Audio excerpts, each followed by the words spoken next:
Dear students, we are continuing with chapter 14 Oscillations. This is the last part 4 of chapter 14. So let us start with damped simple harmonic motion. Damping is a process by which the oscillations die out. So here in the diagram we can see a block of mass m. It is fixed to a spring, and the spring, the other end of the spring is connected to a rigid support on the ceiling.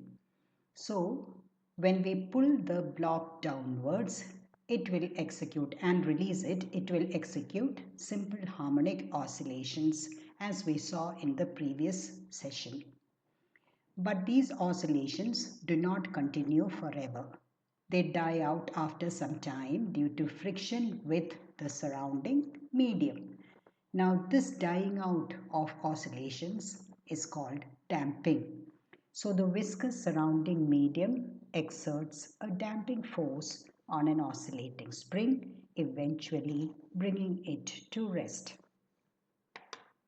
Damped oscillations. In damped oscillations, energy of the system is dissipated continuously. The oscillating body keeps losing energy.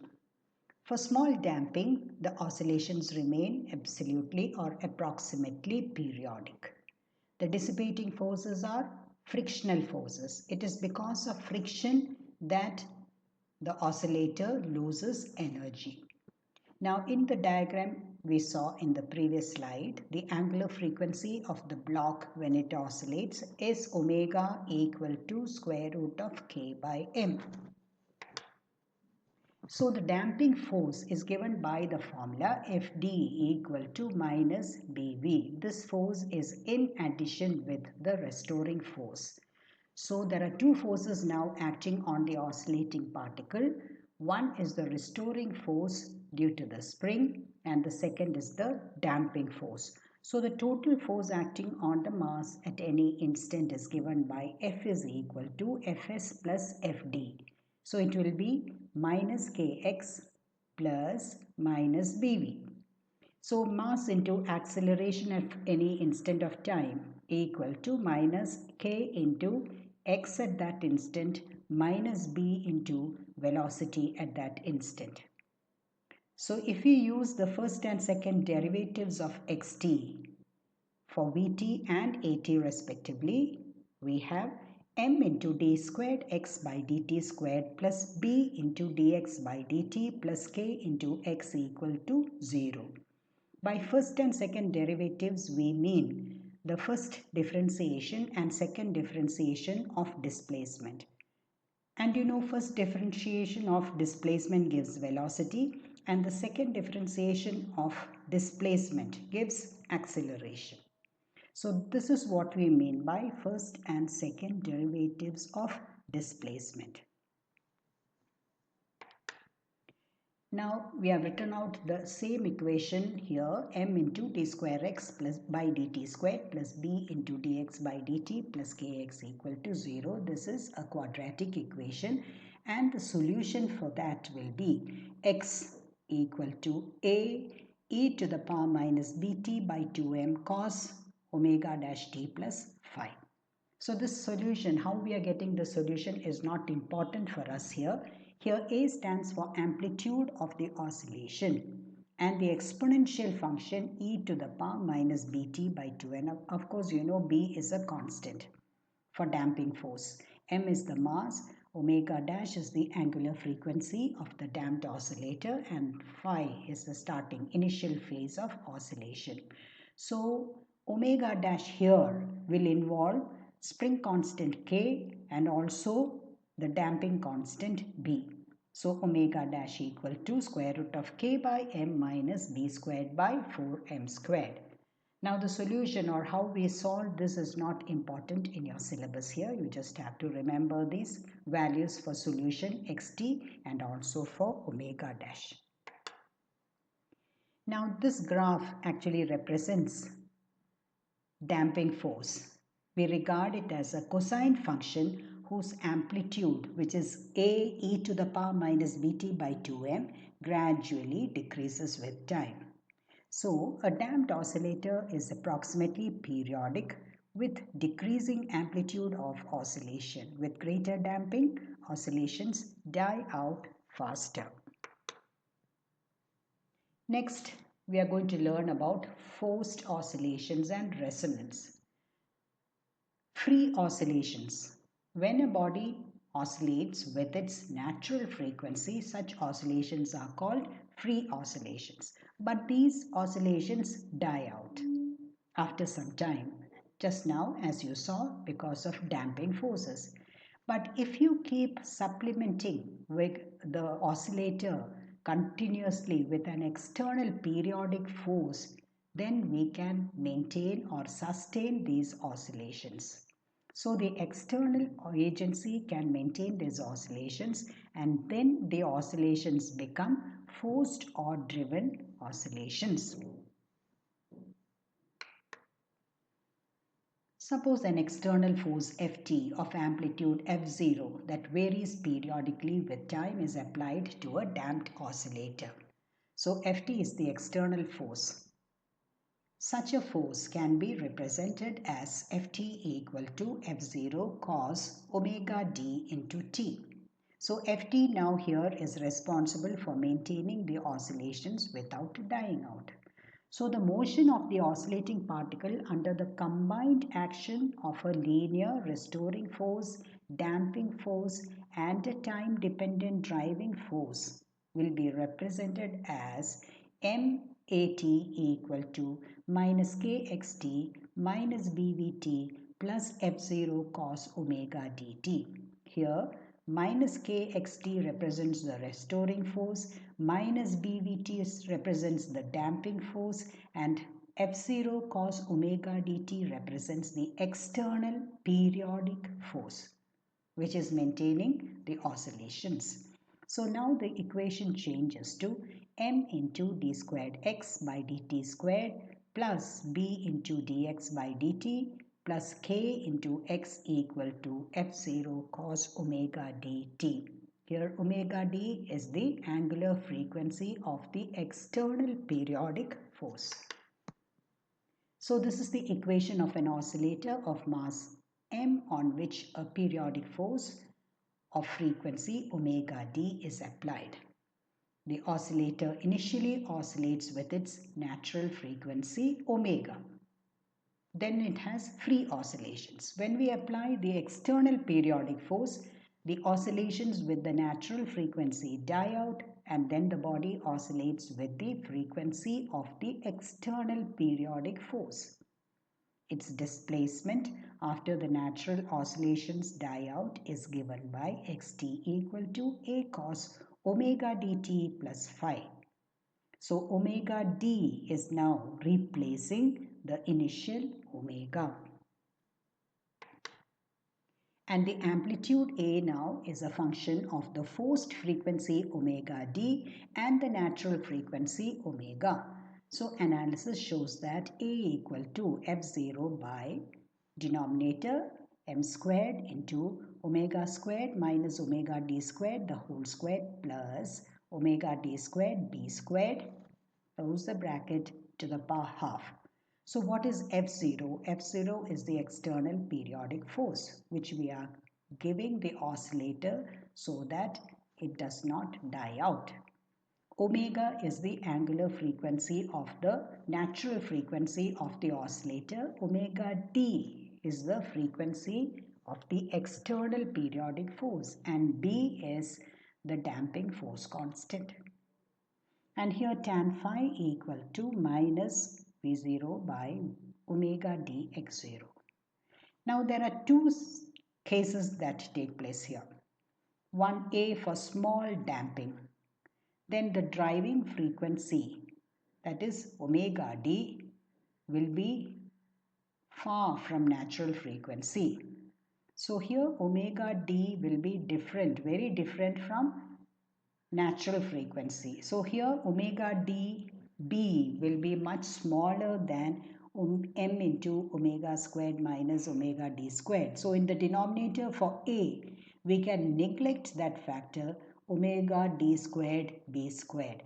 and therefore the amplitude will be of the oscillation will be A equal to F0 by m omega squared minus omega d squared. So the denominator in the expression for A, first expression for A, decreases now.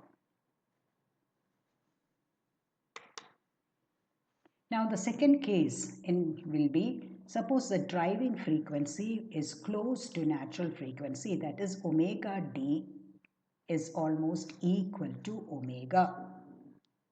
Then what happens? If omega d is very close to omega, m into omega square minus omega d squared will be much less than omega dB because it will be almost 0. So in the first expression for amplitude, we can neglect that m into omega squared minus omega d squared, and therefore the amplitude formula reduces to f0 by omega dB. This makes it clear that the maximum amplitude for a given driving frequency is governed by the driving frequency, that is omega d, and the damping, that is B, and it is never infinity. The phenomenon of increase in amplitude when driving force is close to natural frequency of the oscillator is called resonance.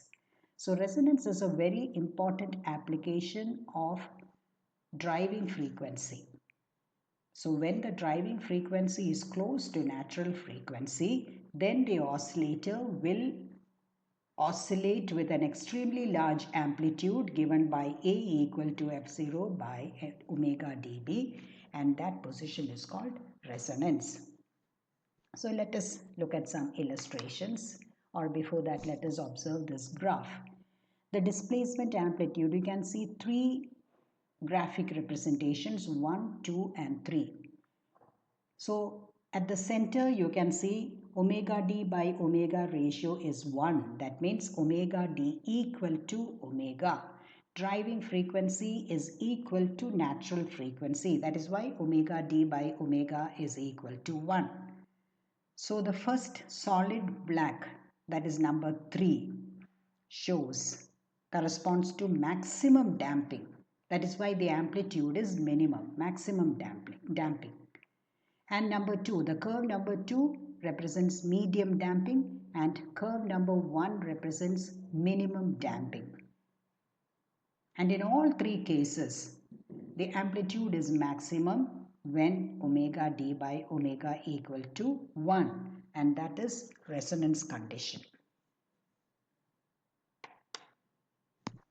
Now let us look at some illustrations of resonance. We have 5 simple pendulums of different lengths suspended from a common support. So here, pendulum 1 and 4 have the same length, and the others, that is 2, 3 and 5, have different lengths. If we set pendulum 1 into motion, then the energy from this pendulum gets transferred to other pendulum through the connecting rope, and they start oscillating. Now, if we observe the response of pendulum 2, 3 and 5, they start oscillating with their natural frequencies and different amplitudes. But this motion is gradually damped. It decreases and will not get sustained. But pendulum number 4 is in contrast to this set of pendulums. It oscillates with same frequency as that of pendulum 1, and its amplitude gradually picks up and becomes very large. That phenomenon is called resonance, where the natural frequency of the system coincides with that of the driving force. Okay, so here, since pendulum number 4 and pendulum number 1 have equal length, they both will oscillate with the natural frequency, and then number 4 will oscillate with an extremely large amplitude, and that becomes the case called resonance. Now, swinging to greater heights, we'll push against the ground with our feet as we swing. So that pushing against the ground is the external force we are applying. to the normal swimming. So that is the external force which we are giving. Suppose we sit on the swing and just with one push and we keep on swinging, then that oscillation will die out after some time. But if we keep pushing against the ground with our feet continuously or periodically, then we can swing to greater heights. That is where the natural frequency of the swing becomes equal to the frequency with which we push against the ground. Third example is soldiers go out of step while crossing a bridge. Now, if they march and go, then their marching frequency will match the frequency of the bridge. So if it matches the frequency with which the bridge is swinging, then resonance will take place and the bridge may collapse. This is mostly for olden days where the soldiers used to cross hanging bridges. So the bridge would collapse. So what their general will tell them while crossing a bridge, they'll be told not to march but to just walk and cross a bridge. For the same reason, an earthquake will not cause uniform damage to all buildings in an affected area, even if they are built with the same strength and material. The natural frequency of a building depends on its height and other size parameters and the nature of the building material. The one with its natural frequency close to the frequency of the seismic wave, that is the earthquake, will be likely to be damaged more. So, for large amplitudes, resonance to take place, the natural frequency of the oscillating body must match the frequency of the external periodic force. Okay, thank you students. So that is end of part 4 and the theory of chapter 14.